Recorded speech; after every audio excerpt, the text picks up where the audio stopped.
Today we're going to see if Gullfoss can act like a good sound button on stereophonic music material. Let's roll.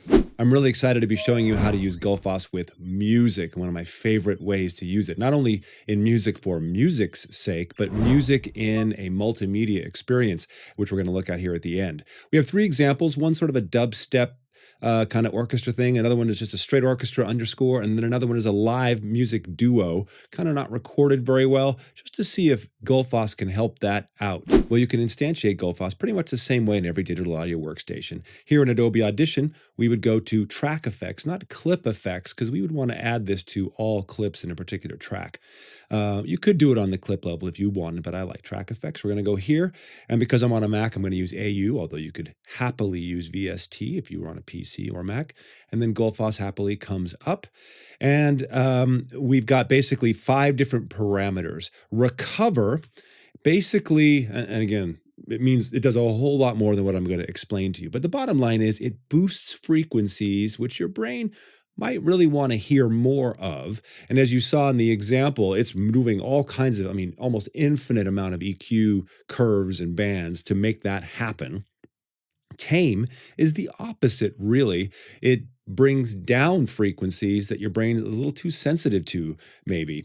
Bias allows you to switch between both recover and tame if you're using both settings, which we're going to show you how to use in this video. Brighten, once you're using recover or tame, adds a really beautiful high-frequency edge to the sound, especially if you're using tame. And lastly, boost works whether you're using recover, tame, or not, in adding a beautiful loudness contour to the overall sound, both the high frequency, the beautiful, intelligent high frequency boost, and same with the subs and lows. So I'm just going to hit play and start adding recover.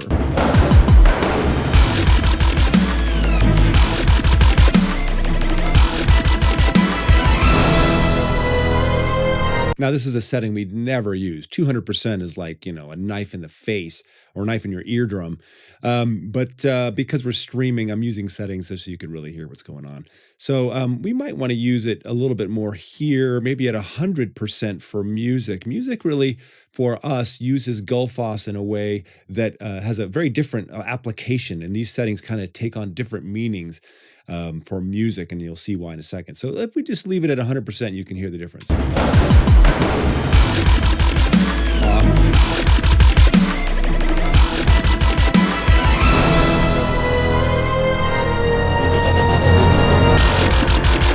And you can see how intelligent it is at finding frequencies that are missing and adding them millisecond by millisecond. And some of you are looking already and going, yeah, but the bass drum it's bringing down, right? Well, yes, what it's actually doing is bringing down the frequencies that are a little overt, a little bulbous in that bass drum and making the bass drum snappier. Listen to it with it off.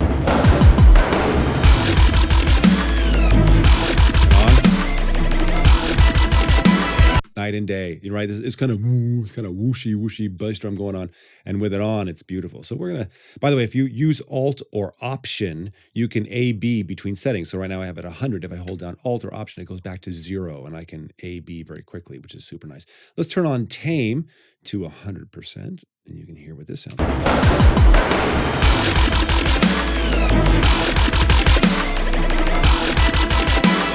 Sort of, again, that opposite. It's adding a lot of energy to the sound, but muting frequencies that are poking through in a way that we don't want. And so let's call it about 100% here. Sure. And we'll turn this off. Now here is, actually, let me turn this on. I'll show you bright.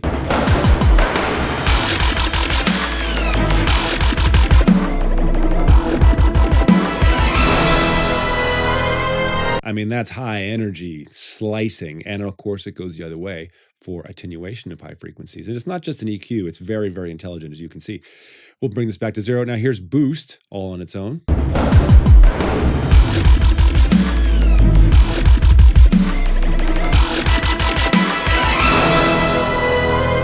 And when it's in its inversion, it does the opposite. It adds those mid frequencies, and it's very, very intelligent. Maybe it doesn't move as fast or is as responsive as Tame or Recover, but you can see how well it works. Also note that boost works whether this is on or off. I also want to show you one other aspect of this. These are what I call the bypass frequency sliders, if you will. You have one on the bottom, one on the top.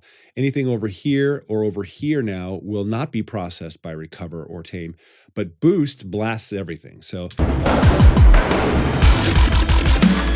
you can see recover's only working in the middle. For music, we don't really want to use this. So if you look at the other videos on 5.1, sound effects and dialogue, you'll see how important it is to use those. But music, we want to kind of process everything. And for me, I like to start off at 100% and 100%. Again, these are all double settings. In the real world, when I'm not streaming to you, I'd be using 50-50. And what that allows me to use is the bias slider, or the bias function, in a really, really great way to be able to fine tune between these processes which way I'd like it. Check it out.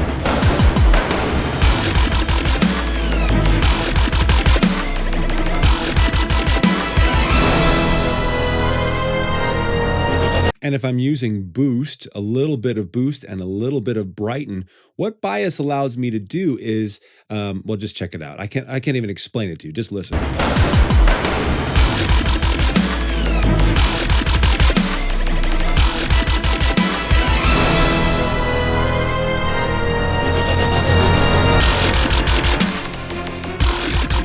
One has a lot of high frequency energy and one has a lot of body and power. For me, for just this track, I'd say, hey, let's listen to it here at 40.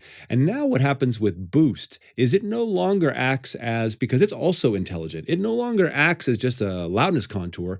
It acts in the same way of adding power and high frequency energy or loudness. Check this out. It's really, there's nothing like this. Power. Loudness.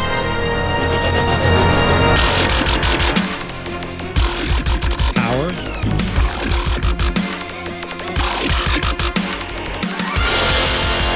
You still have plenty of lows, plenty of highs. It's not like, oh, it's cutting off the frequency. No, it's all there. But that kind of capability to just go, oh, we want it loud, we want it soft. I mean, we want it loud, we want it power. You can do this with your music, and you can automate this without any zipper noise. What? I know, it's crazy. All right, let's check out the other piece. Now with Gullfoss off, I'm going to turn it on in Audition and turn it off on its own bypass.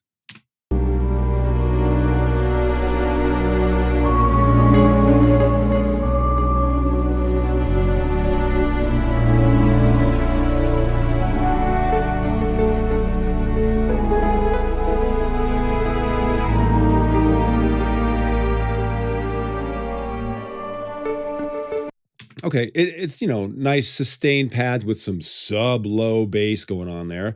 And the strings, which we want to be careful about. There's a lot of mid-range energy in here, and we may want to use more of that tame setting to bring some of that into a contour, a little more control. But I'm going to start with this setting of 100 and 100, again, normally 50-50, and a little brighten, and see what happens here. See what this does just on its own.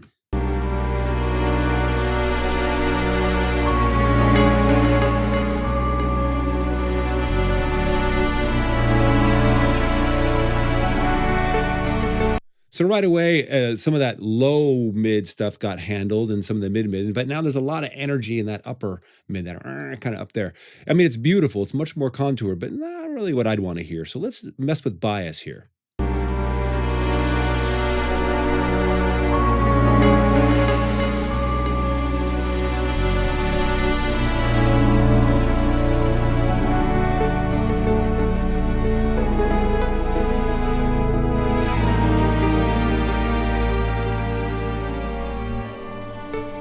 And now that we got it sort of a little bit nicer on that upper mid-range, let's add some boost and see whether we can get some of that power or some of that loudness and see which way we want to go.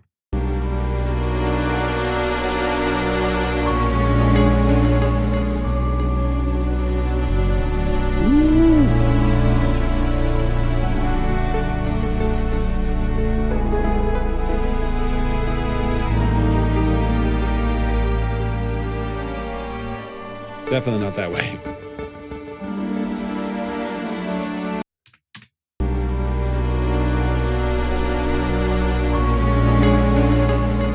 And bypass the whole thing.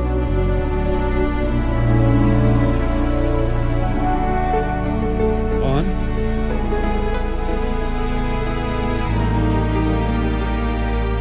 And if you're not listening on a good pair of headphones, the lows down there, the sub lows are so smooth now. They're constant, it's being balanced, and you can see all the incredible amount of work that this plugin is doing to give you a great sound. Let's look at one more example. Now, this recording is unique in that it's a live recording, not done very well, in a really awful sounding room. It's actually my son doing one of his master's degree recitals with a piano that's out of tune, and it's kind of lousy. Now, look, I wasn't there, I didn't record it, so don't blame me. So what we need to be careful of is because Boost boosts both high and low frequencies, there's a lot of low rumble that's going on in there, and Boost goes beyond those bypass borders.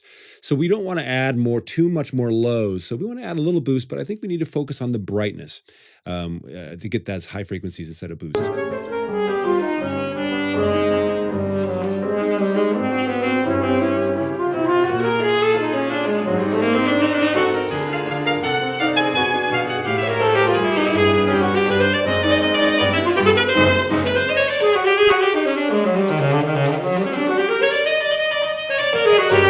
I noticed the distortion has been magically removed. How is that possible? I don't know, but it is. Now let's just bypass and see if I'm losing my mind here. On. Off.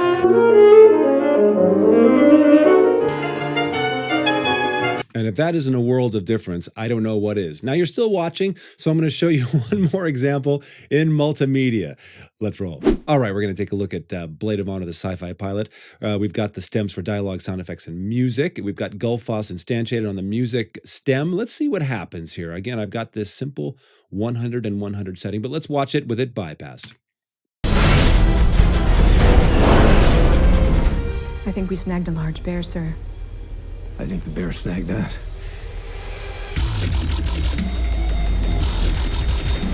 He's such a rick too.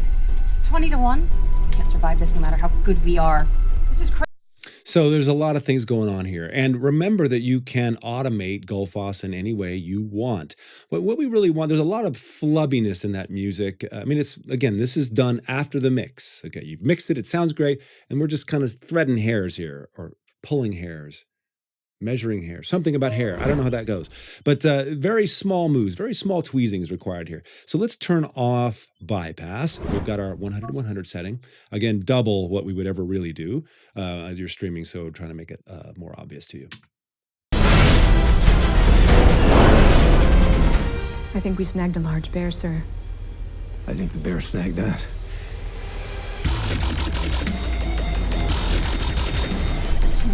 Well, already it's better. There's a lot more high-frequency energy and these kinds of things. Let's just take a solo gander at music while we move some settings here with bias.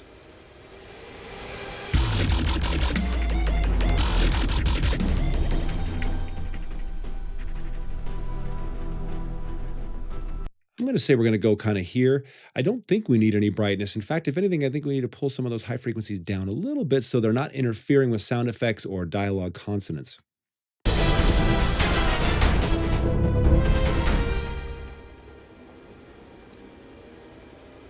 We're good through here.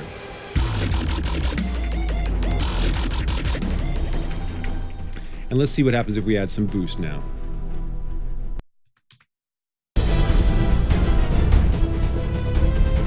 Definitely not that.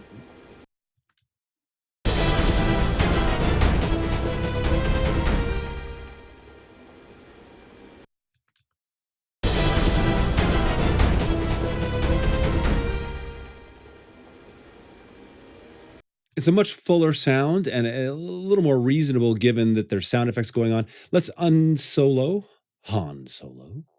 the music, and let's see what happens all together. I think we snagged a large bear, sir. I think the bear snagged that.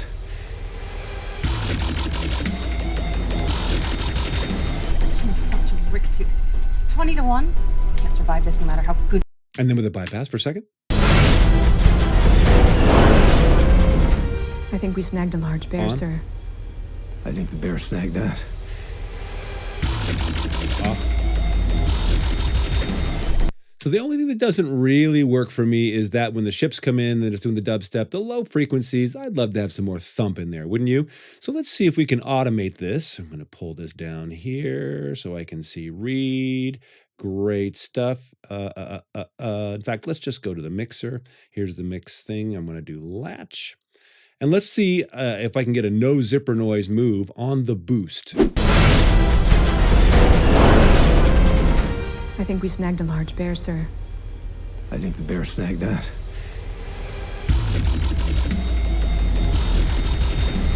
He's such a rick too. 20 to 1. 5-3. Let's see if it plays back. I think we snagged a large bear, sir. I think the bear snagged that.